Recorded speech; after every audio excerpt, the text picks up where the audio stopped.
Oi pessoal, espero que esteja tudo bem aí com vocês. Meu nome é Rafael Edgar, sou professor de filosofia e sociologia de vocês. E hoje a gente vai tratar um pouquinho sobre Descartes. Acredito que muitos de vocês já tenham escutado falar, né? Inclusive na nossa primeira e única aula presencial, alguém comentou alguma coisa a respeito, né? Alguém falou de Descartes, falou do penso logo existo, que é uma coisa que eu acho que ficou bastante difundida, né? Muitas pessoas conhecem essa referência do penso logo existo. E hoje a gente vai conversar um pouquinho sobre isso. O roteiro ficou curto, eu estou tentando respeitar ali os 20 minutos, até mais para baixo, né? Ficar menos, que vocês tinham pedido. E aí eu deixei uma pergunta aqui que eu vou ler para vocês e a gente responde ela na monitoria, tá bom? Então vamos lá. Então, o resuminho, né, do que a gente vem vendo. Então, retomando aqui, hoje iniciamos mais um capítulo da história da filosofia no Ocidente. Vimos no período anterior os filósofos se ocupavam em relacionar a racionalidade filosófica com a fé cristã, propondo que a razão poderia fortalecer a devoção a Deus. Então, lembrem da nossa discussão do período. Então, a gente trabalhou o período clássico, o período clássico, a gente passou pelo período medieval e agora a gente está chegando no período moderno da filosofia. Então, Descartes ele marca o início da filosofia moderna. Então, essa filosofia que abandona esses preceitos religiosos, que abandona esse vínculo com a fé, né? Essa filosofia que anteriormente na filosofia medieval era uma ferramenta da fé, agora ela busca cada vez mais estabelecer-se enquanto um campo autônomo, livre da fé, livre de qualquer tipo de religiosidade. A proposta agora com os iluministas, né, que o Descartes é conhecido, considerado como um dos pioneiros do iluminismo, é a razão, a luz, iluminismo de luz, de razão, porque a racionalidade, o pensamento, a lógica é muitas vezes identificado com essa metáfora da luz, né? Aquilo que clareia, então você consegue ver. Então quando está escuro, que seria equivalente à ignorância, por isso de noite das trevas, né? De que a gente falou da Idade Média, você não vê as coisas quando está escuro, mas a luz te permite discriminar, então eu consigo ver. No escuro é tudo uma coisa só, você só vê um breu. Na luz você consegue ver o contorno dos objetos, o contorno das coisas, consegue ter clareza. Então todas as referências que a gente tem, tem clareza no pensamento, vamos esclarecer esse assunto, vem um pouco nesse lugar da luz e escuridão, desse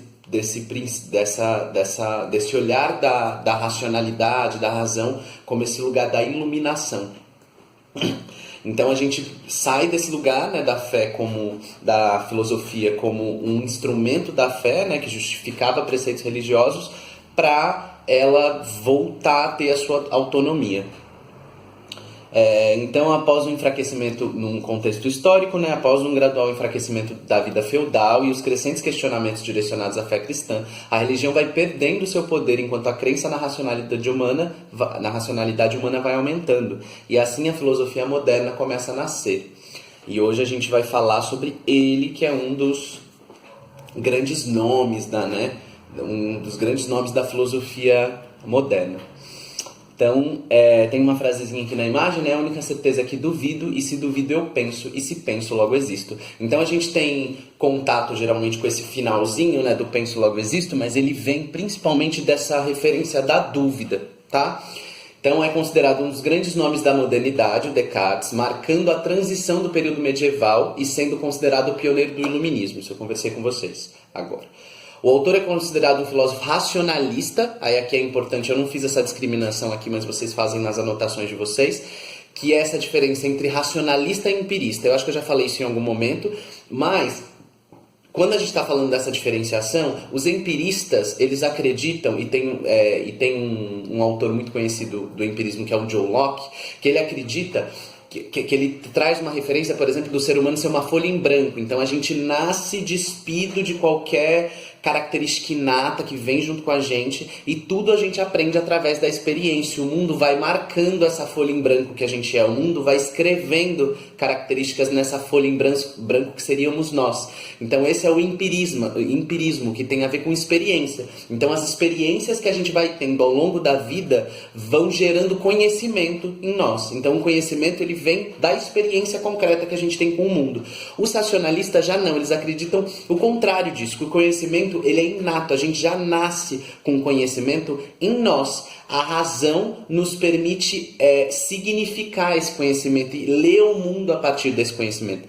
Então os racionalistas acreditam que essas categorias, essas referências de conhecimento e de informação, elas já nascem, elas são inatas, elas estão com a gente. E a gente vai aprendendo a ler o mundo através delas, tá? Então ele é considerado um filósofo racionalista, ou seja, que ele acredita nessa razão inata, potente, que pode desvendar o mundo, que pode entender o mundo, que pode resolver o mundo. Então essa crença muito forte, que é uma coisa que a gente não está vendo de agora, né? Então é um lugar, cada vez mais essa valorização acentuada da racionalidade que a gente veio ver lá no começo da filosofia, já desde o abandono ali dessa explicação mais mitológica para uma explicação que vai se tornando cada vez mais racional, cada vez mais lógica, cada vez mais de causa e efeito. Então por que a realidade é dessa maneira? Eu quero uma explicação concreta, que me comprove de fato por que o mundo, por que a árvore nasce dessa maneira, por que o corpo funciona dessa maneira. Então a gente quer verdades que não posso, a gente quer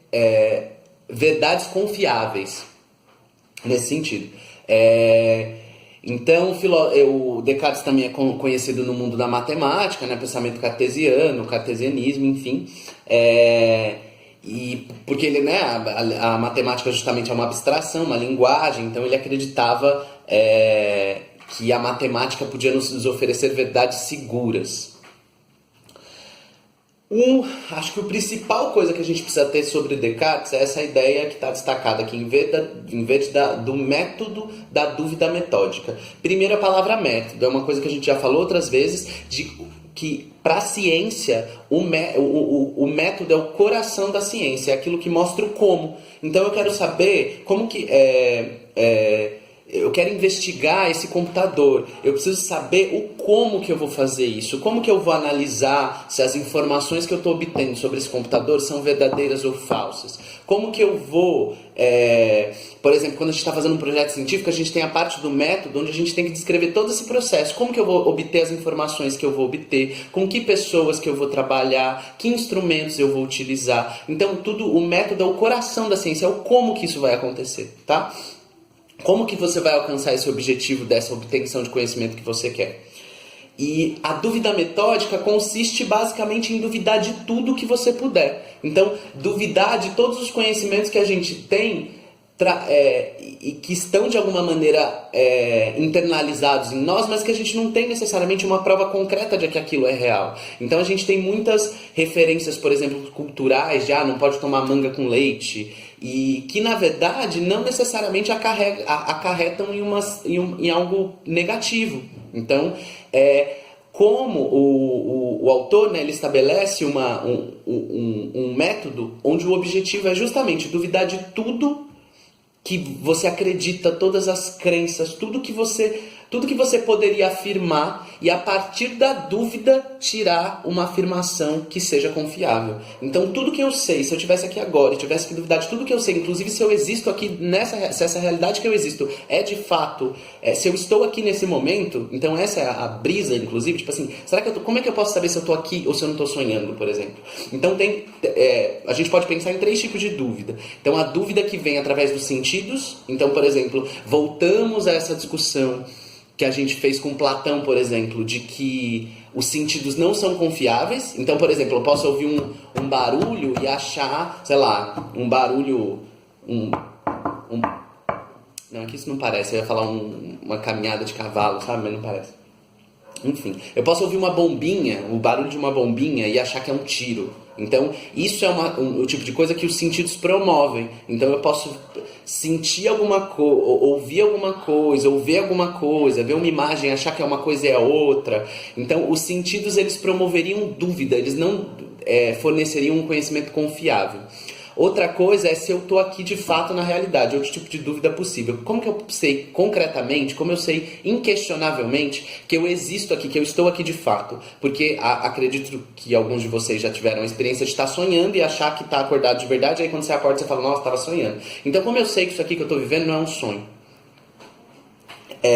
E uma última questão que ele traz, que aí eu acho que tem mais a ver com uma coisa que eu tá escrito um pouco mais abaixo, que é o solipsismo, que é um exercício filosófico que ele propõe dentro desse sentido da dúvida, que é como que seria se eu acreditasse que o mundo, que eu tô na verdade aqui sendo regido por um Deus maligno que quer me enganar. Ele quer me fazer pensar em coisas que não são reais, que são mentiras. Então, como é que eu posso fazer para descobrir a verdade tendo toda essa influência desse gênio maligno que ele chama para me enganar, para tentar turvar o meu pensamento, turvar o meu julgamento com relação à realidade.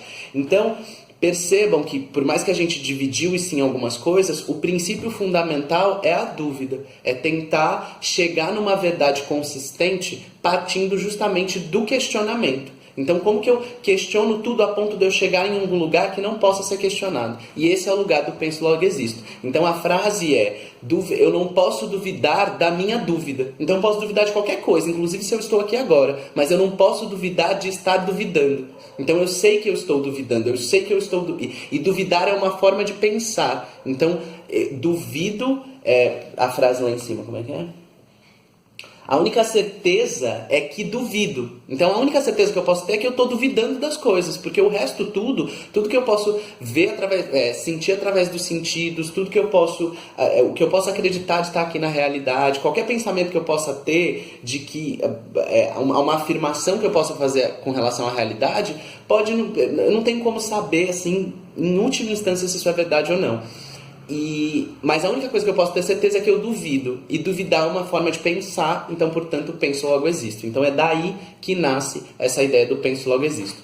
Sei que pode parecer muito complexo, muito abstrato pensar nessas coisas, mas eu acho que fundamentalmente o que vocês têm que ter noção é a ideia de Descartes enquanto o método que ele propôs. Porque isso é o principal, porque outras pessoas já trouxeram coisas, inclusive Platão veio nesse caminho, né, de duvidar dos sentidos e etc, do mundo inteligível, da razão que é superior, mas a questão é que para a ciência, a importância que ele tem é o estabelecimento do método, de como fazer, de estabelecer essa dúvida metódica como um método de investigação da realidade, um método filosófico, tá?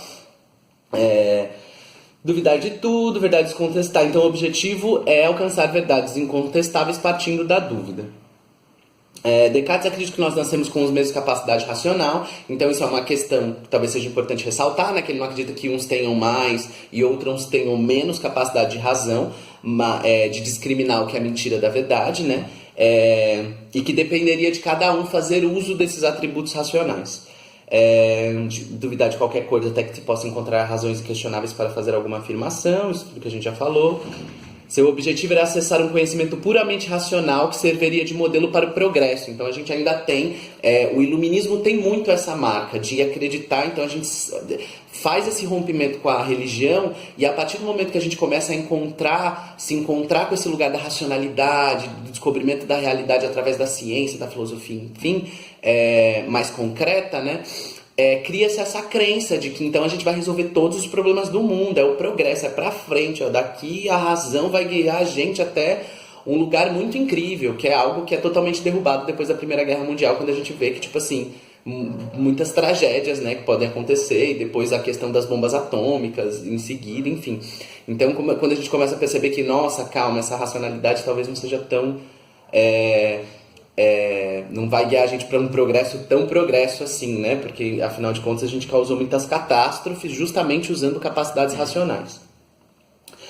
E aí, para fechar, o autor ele se estabelece em cima dessa questão da racionalidade, né? Do mundo sensível que não é confiável, das sensações que não são confiáveis, e ele divide a realidade em duas substâncias, que ele chama de substância pensante, que podia chamar também de alma, que é aquilo que possui a capacidade de raciocinar, de pensar e não possui dimensões físicas, ou seja, é algo etéreo, é algo metafísico, não tem...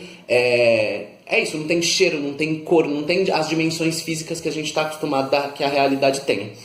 Então ele chama essas duas instâncias de coisa pensante, que é isso que eu acabei de falar, e coisa extensa, que seria a matéria, que seria o corpo, que seria a dimensão material da realidade, aquilo que tem propriedades físicas, que tem tamanho, corpo extenso no sentido de extensão, ocupa um lugar no espaço. O corpo pensante, a coisa pensante, não ocupa um lugar no espaço, ela não tem dimensões físicas, tá? E já a coisa extensa tem dimensões físicas. E aí ele sacramenta, ele estabelece mais fortemente o dualismo, que é essa ideia de que a realidade é formada por duas substâncias distintas. Então, uma substância que é metafísica, que é etérea, que não é tangível, que não tem materialidade, e uma outra que tem materialidade. Então ele funda o dualismo, isso é uma coisa que a gente lida até hoje, inclusive, tipo, não sei quais as áreas de vocês, mas é possível perceber essas influências do dualismo, de ver a realidade como duas coisas separadas. Então a gente vê isso inclusive em outras dicotomias, como natureza e cultura, como corpo e alma, ou mente e corpo. Então fala-se muito hoje de tentar superar, porque todo esse pensamento ele já não é mais tão valorizado hoje em dia. Fala-se muito de uma superação dessa divisão mente e corpo, porque não existe uma mente que é separada de um corpo, mente também é corpo, tudo é uma coisa junta, é uma coisa só. Então você não sofre só corporalmente, você sofre psiquicamente também, a mesma coisa, a mente reage ao corpo porque é tudo uma coisa só. Então tem-se esse outro olhar hoje em dia, em alguns nichos, né, constrói-se esse outro olhar, que a realidade não é duas coisas separadas, é uma coisa só, integrada. E aqui o final, gente, é a coisa do gênio maligno que eu falei lá pra vocês, que eu acabei adiantando lá em cima, de imaginar que a realidade tem algum Deus lá tentando te turvar o pensamento, e como que você faria para descobrir a verdade no meio de tentando driblar essa força que quer, na verdade, te conduzir pro engano. Como é que você faz para acertar se tem alguém lá tentando te conduzir pro engano? Então é isso, gente. Espero que tenha ficado claro. A gente vai para a questão agora. Então, lembrando as duas coisas fundamentais. Primeiro, Descartes, o método cartesiano da dúvida metódica. Duvidar de tudo que você pode duvidar e, através da dúvida, chegar no conhecimento inquestionável. A segunda coisa é essa sacra... É porque isso aparece em Platão também, esse dualismo do mundo inteligível das ideias e o mundo sensível. Mas é que Descartes, ele marca, assim, ele realmente cria, ele sacramenta, ele realmente estabelece esse dualismo que a gente convive muito forte hoje em dia, assim, de pensar numa mente que é separada de um corpo, tá? De duas realidades que são distintas, uma sendo material e a outra não. Então, eu não vou ler a questão, vou deixar para vocês lerem, tá bom? Só para aí o vídeo não se estender muito. E a gente responde ela na monitoria. Beleza? Então eu espero vocês lá na monitoria. Anotem aí as dúvidas, espero ter sido claro. Eu sei que às vezes eu começo a falar um monte de coisa, mas eu juro que é numa tentativa de fazer vocês entenderem da melhor maneira possível. Gente, então é isso. Beijo, abraço pra vocês. E a gente tem um espaço pra tirar dúvidas, então usem desse espaço, tá? Tchau.